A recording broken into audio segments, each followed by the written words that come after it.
Il n'y a aucune relation entre les réflexes archaïques et les troubles neurodéveloppementaux, c'est de la foutaise. Comme on vient souvent nous dire ça sur les réseaux sociaux, je vais vous faire un petit florilège aujourd'hui d'études scientifiques. Première étude de Masgutova qui teste 3700 enfants sur 30 réflexes archaïques. Elle montre que plus l'autisme est sévère, plus il y a de réflexes non intégrés. Deuxième étude de Chinello qui montre que la persistance des réflexes archaïques influe sur le répertoire moteur du nourrisson. Elle nous montre que les réflexes non intégrés sont un indicateur précoce du développement atypique.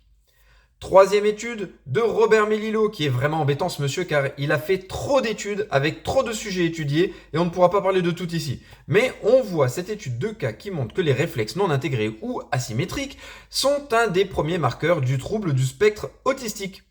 Quatrième étude de Nagai, étude de 2024, qui nous montre que sur 30 enfants testés, dont 11 diagnostiqués autistes, on retrouve 10 des 11 enfants avec 4 réflexes anormaux. Cinquième étude qui montre dans une revue de littérature de 2023 sur 229 échantillons, on retrouve une corrélation entre les troubles du déficit de l'attention avec hyperactivité et les réflexes archaïques, notamment le réflexe tonique asymétrique du coup. Je m'arrête là, mais j'en ai des dizaines comme ça. Donc maintenant, est-ce que tu connais le syndrome Dunning-Kruger?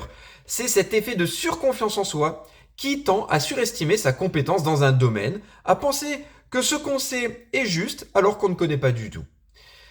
Il n'y a pas un jour où personnellement je n'apprends pas de nouvelles choses, où je ne remets pas mes compétences en jeu. Si vous venez sur nos réseaux, faites l'effort de faire pareil.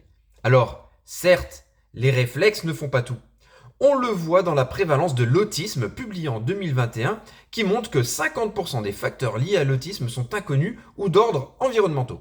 Mais il est urgent d'ouvrir son esprit critique et de vérifier les sources et se mettre à jour sur les études publiées pour accompagner au mieux les personnes qui en ont besoin, toujours dans la pluridisciplinarité bien sûr.